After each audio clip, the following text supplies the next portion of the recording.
Muy buenos días a todas, a todos ustedes, los coordinadores del grupo parlamentario, de los grupos parlamentarios del PAN, del PRI, Movimiento Ciudadano y PRD.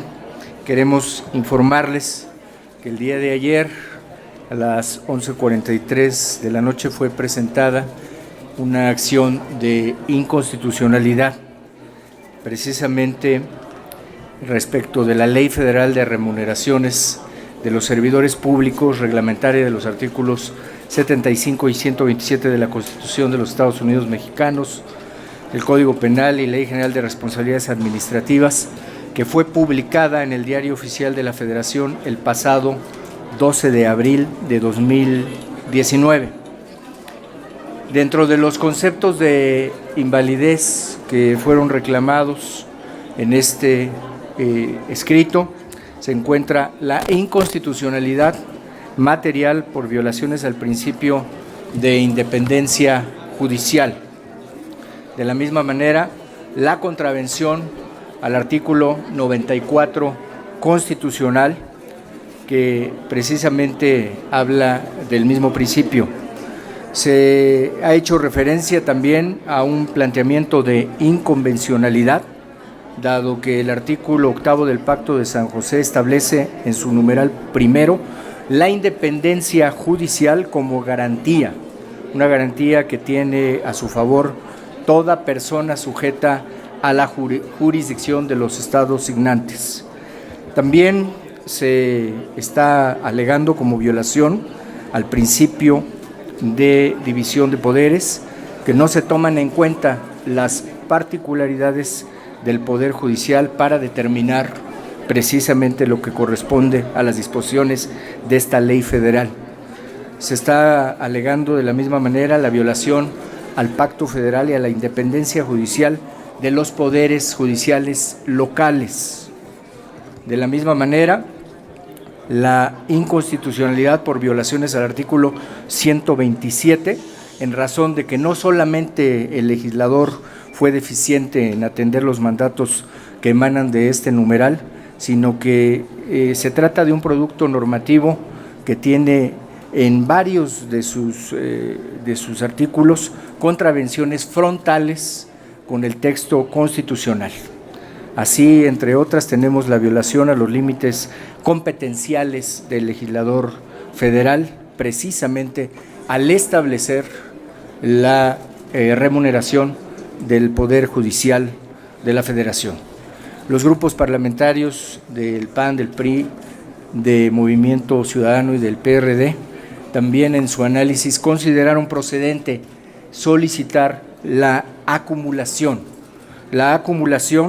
precisamente de las acciones de inconstitucionalidad número 105 y 108 de 2018, dado que existe conexidad de demandados, demandantes y materia litigiosa, además de que existe igual afectación de los derechos humanos de una colectividad indefinida de servidores públicos que figura en los supuestos del artículo 17 constitucional. Por lo tanto, estamos solicitando que no se resuelva de manera aislada, dado que puede dar lugar a sentencias contradictorias, con lo que estaría también contraviniéndose los criterios que han sido resueltos en jurisprudencias de la propia Suprema Corte de Justicia. Es cuanto comentaría yo. Buenos días. Queremos informarles que anoche, a las 11:47, a las 23:47 horas, 17 minutos antes de que venciera el plazo, se presentó la acción de inconstitucionalidad a que ha hecho referencia el senador Mancera. Fue suscrita por 44 senadores. Queremos reconocer el esfuerzo de los senadores de Acción Nacional, gracias Mauricio, del Partido Revolucionario Institucional, gracias el licenciado Osorio Chong, y desde luego del Partido de la Revolución Democrática y de Movimiento Ciudadano.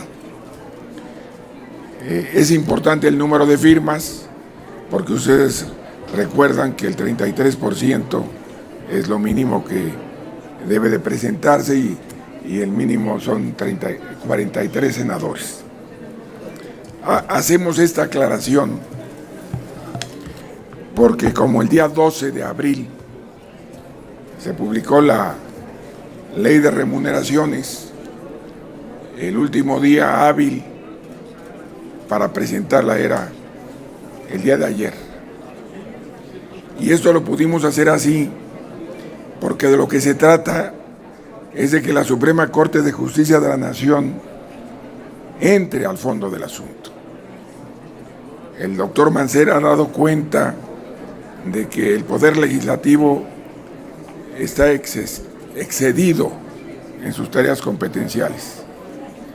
Y Movimiento Ciudadano, al igual que los partidos que formamos este bloque de contención de reformas constitucionales, que es el único bloque real que se puede tener en el país frente a la posición de mayoría que tienen para leyes secundarias Morena.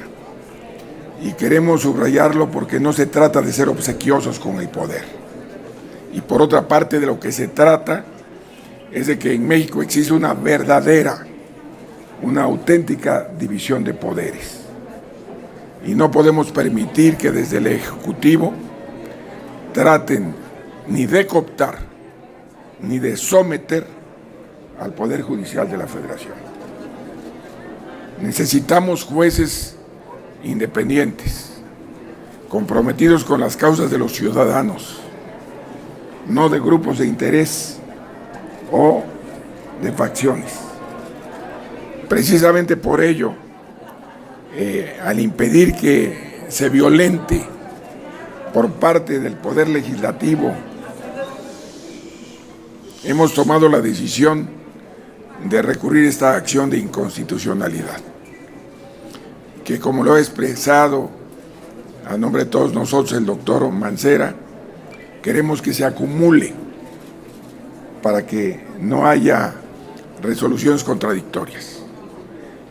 Desde luego que les anticipamos que con esta acción de inconstitucionalidad, la Suprema Corte de Justicia de la Nación tendrá que entrar al fondo del asunto, porque se vulnera el pacto federal, porque se vulnera la división de poderes y porque queremos dar constancia a la sociedad nacional que hemos tomado la decisión de tener un bloque que frene iniciativas que vulneren la división de poderes y el pacto federal. Esa es la trascendencia de la acción de inconstitucionalidad que el día de ayer hemos presentado. Cedo el uso de la palabra a Mauricio Curi. Muchas gracias. Yo muy agradecido también con los coordinadores parlamentarios de los diferentes grupos parlamentarios, donde hacemos bloque para causas, donde compartimos la causa, y aquí es una señal también para el ciudadano de decir que somos un poder diferente, tenemos un poder que tenemos que hacerlo valer, y en este sentido, como bien comentaba el coordinador Dante Delgado, que necesitamos jueces y un poder judicial fuerte y un poder judicial que determine bien sus sentencias. Eso es todo por parte de su servidor. Muchas gracias. Solo agregar que el PRI está dentro de este bloque, que como lo ha referido el senador Dante, es el evitar que se vulnere a otro poder. No puede estar un poder sobre otro. Eso es lo que queremos evitar. Dejar muy claro que no estamos, por supuesto, que no nos oponemos a bajar los salarios, a que se tengan salarios justos, pero esa es determinación de cada poder. Y lo que estamos buscando con esta acción es evitar que uno esté sobre el otro, y con ello entonces la división de poderes se vulnere, y con ello las atribuciones, las acciones, las definiciones también sean vulneradas. Por eso es que yo felicito a los 4 partidos políticos que estamos cuidando el pacto federal. A sus órdenes. Les pregunto en primera instancia, coordinadores, Leticia Robles de la Rosa, de Excelsior. Buenos días a los 4. A partir del alegato que ayer, o los argumentos que ayer expresaban los ministros de la Corte en torno a la primera ley de salarios, quiero preguntarles si ustedes tienen confianza en ese criterio que estuvieron mostrando los ministros, de que pudieran darle un trato positivo a lo que ustedes buscan con esta nueva controversia. Eso por un lado. Por el otro, preguntarles qué procede a raíz de este documento que ustedes están presentando. ¿Procedería otra vez la suspensión de la aplicación de la ley, como ocurrió el año pasado cuando se interpusieron las primeras controversias? Y si me lo permiten, en otro tema que tiene que ver con la Guardia Nacional, sé muy bien que los 4 están en una posición unificada de no permitir la militarización de la Guardia Nacional en la ley reglamentaria, que eso les ha frenado un poco con el gobierno federal. Lo que yo les quiero preguntar a ustedes es, ¿cuál es la posición o los argumentos que les está dando el gobierno federal para mantener el perfil que tiene la ley que ellos han propuesto? Y 2, como ya estamos muy cerca de vencer los plazos para presentar y para aprobar, si no hay el riesgo de que Morena opte por aplicar su mayoría y dejar a ustedes pues en una posición aislada, dado que tienen los votos suficientes para aprobarla. Gracias. Bueno, voy a tratar de no omitir, dado que fue extensa la exposición. Los argumentos que está utilizando en este momento la Suprema Corte son argumentos que nosotros advertimos aquí mismo, en este espacio, incluso en tribuna, que al mandar ellos una minuta para tener una nueva ley de remuneraciones en donde aceptaban todos los errores de la primera, lo que estaban buscando es dejar sin materia este análisis. Y esa es su estrategia. La estrategia es dejar sin materia para que no entre al fondo, como decía el senador Dante. Sin embargo, desde el análisis y desde nuestro punto de vista, la primera de las acciones de inconstitucionalidad tiene todavía materia porque se sigue trastocando a los servidores públicos del Poder Judicial, entre otros. No obstante, esta es una acción nueva. Es una acción que no tiene que ver con la ley anterior, sino con la nueva ley, la que se publicó el día 12, como dimos cuenta. Tiene que ver con esta nueva ley del 12 de abril que establece los lineamientos que van a regir hacia adelante. Por eso es que nosotros estamos pidiendo la acumulación, porque hay identidad en actores demandados y en la materia. También se solicitó la suspensión. Sería de llamar la atención pues que ahora se cambiara el criterio. La Corte en la ocasión anterior determinó que era procedente la suspensión. Está solicitada exactamente en los mismos términos. Vamos a ver a qué ministro o ministra le corresponde conocer de esto y resolver sobre la admisión. Tenemos un planteamiento que sería de previo y especial pronunciamiento. Ese planteamiento de previo y especial pronunciamiento o de análisis preferente es el de la acumulación. Esto por cuanto hace a todo este tema. Y de la Guardia Nacional yo solo diría que estamos avanzando, que sí sigue en diálogo y nosotros estamos buscando sí que sea civil, pero se está avanzando. Pero ¿no temen que Morena llegue un momento en que diga, como no hay acuerdo, yo aplico mi mayoría? Hay una palabra empeñada y nosotros esperamos que se cumpla esa palabra. La siguiente pregunta es de Mayolo López de Obrador. Gracias, senadores. ¿Ustedes advierten que el ministro Saldívar y los más cercanos a él están plegados a Palacio Nacional, están plegados al presidente de la República? Pues esperemos que no, por la salud de la República debe haber división de poderes y al propio tiempo colaboración de los poderes. Pero confiemos en que no sea así. Lo verdaderamente destacable aquí es el hecho de que frente a un virtual desechamiento, que es a lo que le ha apostado los abogados del gobierno, precisamente por eso hicieron la reforma ex post con todos los argumentos de inconstitucionalidad que se tenían acreditados. Ellos recibieron nuestra argumentación y posteriormente la plasmaron en las reformas a la ley de remuneraciones, que ustedes saben que era desfasada, tenía años en el congelador y llegan y la descongelan, pero no puede, en términos constitucionales, un poder intervenir en la organización de otro. En este caso específico, debemos de darle a la Suprema Corte de Justicia de la Nación, a todo el Poder Judicial Federal, la independencia. Y ustedes saben que por ahí hay máximas que dicen que el que paga manda.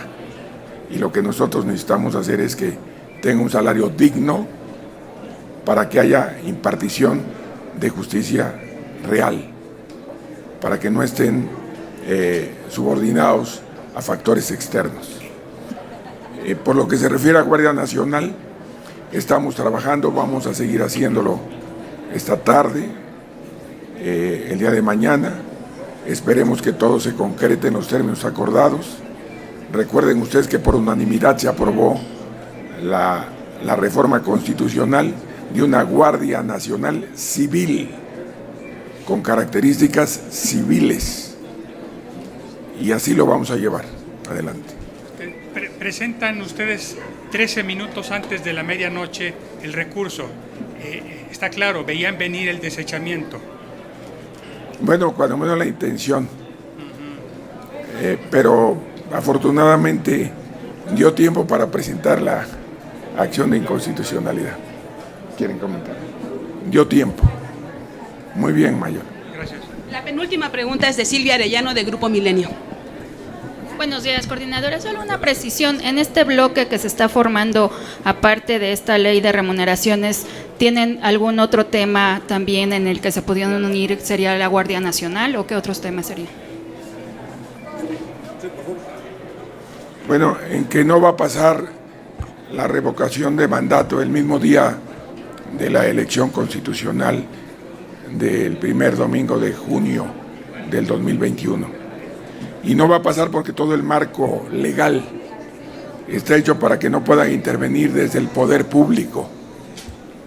Recuerden ustedes que a lo largo de muchos años y como conquista de todos los grupos parlamentarios se logró tener una normatividad que impidiera el uso de programas públicos, federales, estatales, municipales, y la participación y exposición de servidores públicos. Sería un contrasentido que toda la normatividad, producto de una lucha por la vía democrática de tantos años, se viera violentada directamente por el propio titular del Poder Ejecutivo al pretender una ratificación de mandato que tendría influencia directa en el proceso electoral. Movimiento Ciudadano no tan solo ha planteado la revocación de mandato, y en eso coincidimos con los grupos parlamentarios que queremos revocación de mandato, pero en una fecha diferente a la elección constitucional. Así que les anticipamos, no habrá reforma constitucional con revocación de mandato en elección concurrente, en la elección de 2021. La última pregunta es de Héctor Figueroa, de Grupo Imagen. Sí, buenos días.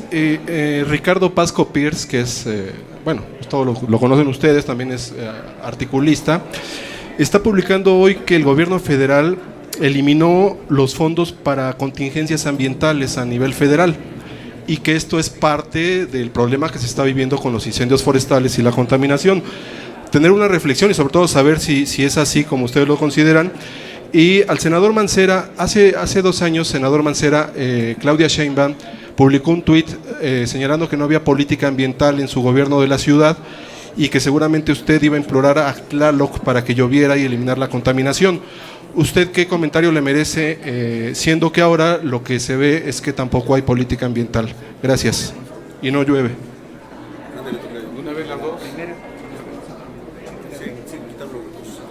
Pues miren, tendré que revisar si quitaron los recursos. Lo que yo sí he visto, que este gobierno federal ha quitado todos los recursos para tener solamente recursos electorales.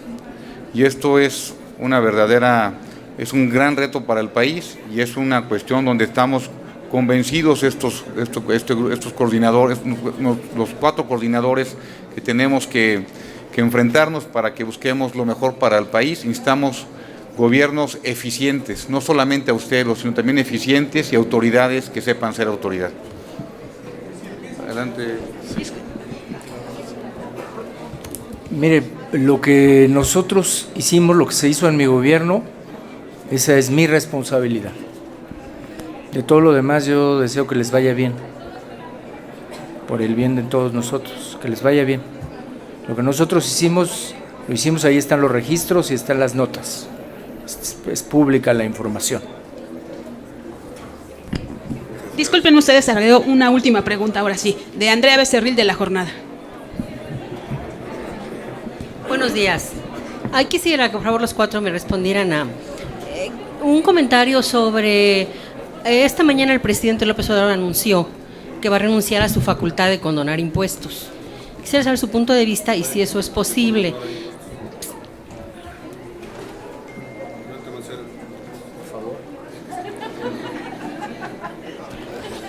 Miren, primero, permítame agregar un poco al respecto de los recursos que a CONAFOR le quitó, desapareció en apoyo a quienes combaten los incendios en este país. Tenía rato en el país que no sucedía lo que hoy está pasando. Tenemos incendios por todos lados y la gente que los combate no tiene recursos para poder hacerlo.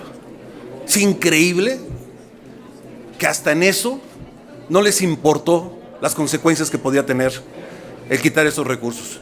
No les han importado para estancias, no les han importado ahora en Prospera, para refugios, para prevenir y combatir el SIDA. Esta es otra en la que se llevan esos recursos, como lo dijo el senador Curi, a sus programas sociales, no importando los efectos tan grandes que se tienen. Hoy nuevamente hay que hablar al respecto de que no es lo mismo estar en campaña, prometer y prometer a veces de manera irresponsable, y ahora ser gobierno. Y entonces, sin ninguna planeación, quitar recursos y hoy tener consecuencias que tan solo en esta ciudad, en la Ciudad de México, están pagando millones de habitantes. Pero hay que irnos al resto del país, donde las consecuencias por la pérdida de miles de hectáreas en nuestros bosques pueden ser, y lo serán, por supuesto, insalvables y tendrán efectos muy grandes para nuestro país. Años que no sucedía esto en el país, ahora se está haciendo por falta de planeación y por quitar los recursos a diferentes dependencias. Al respecto de lo que comentabas, mira, no sé exactamente la atribución que se tiene al respecto, pero creo que nadie puede lograr por voluntad del presidente o voluntad de un área de gobierno el que le puedan condonar impuestos. Todos tenemos las mismas obligaciones, empresas, grandes empresas, personas, y creo que es muy importante que a nadie se le den privilegios por encima de otros. ¿Qué más quiere? Con eso ya coincidimos. El presidente de la República no tiene facultad de excepcionar a nadie del pago de impuestos. Lo que ha habido es una práctica de devoluciones del IVA, pero no tiene ninguna facultad el presidente para hacerlo. y la ley establece en qué casos se dan devoluciones del IVA. Lo que pasa es que ha habido manejos escandalosos en torno a ese impuesto. En lo personal creo que la recaudación puede mejorar en la medida que haya una corresponsabilidad. Lo que sucede es que ahora la Federación, por los convenios que tiene, hacen que sea la que capte impuestos, que en otros países captan los municipios y los estados. Y aquí es el gobierno federal. Por eso hay una centralización brutal fiscal que genera una subordinación económica de estados y municipios. Y eso lo tenemos que cambiar. Por eso Movimiento Ciudadano se ha pronunciado por una nueva convención hacendaria que le dé la justa dimensión de pacto federal a México en materia tributaria. Así que el presidente de la República se está acostumbrando a asignar los recursos y lo hace y lo comenta en las mañaneras cuando ustedes saben que tiene la obligación de presentar el ejercicio, por un lado, de la ley de ingresos a través de Hacienda y por otra parte del presupuesto de egresos, pero no discrecionalmente estar cambiando el ejercicio del presupuesto. Todo eso son mandatos constitucionales. Tenemos que hacer una profunda reforma para una verdadera transformación del país. Esa es la opinión de Movimiento Ciudadano y de Dante Delgado. Yo nada más decir algo muy rápido. Nos habían dicho que no iban a subir los impuestos y lo subieron. Subieron la gasolina, con eso suben los impuestos. Es muy fácil ser populista, decir no voy a quitarme esa facultad. La verdad de las cosas es que ha bajado fuertemente la recaudación en el país y de eso no hablan. Y ha bajado porque no hay crecimiento en el país. Y no hay crecimiento porque no hay incertidumbre en el país. Y los nuevos proyectos, como el proyecto de Dos Bocas allá en Tabasco, lo único que va a hacer es apresurar el declive económico que está llevando la política económica del Poder Federal. Eso por parte de nosotros. Muchas gracias.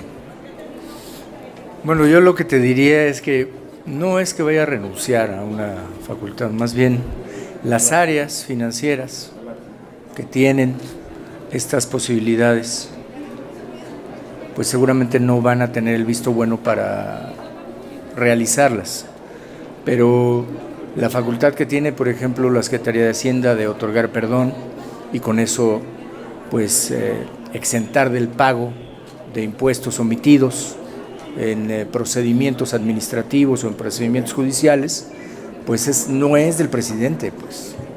Pero obviamente, pues si están hablando de esto es porque lo que escuchamos del secretario de Hacienda es que México necesita aumentar la recaudación, cuando menos en un 34%.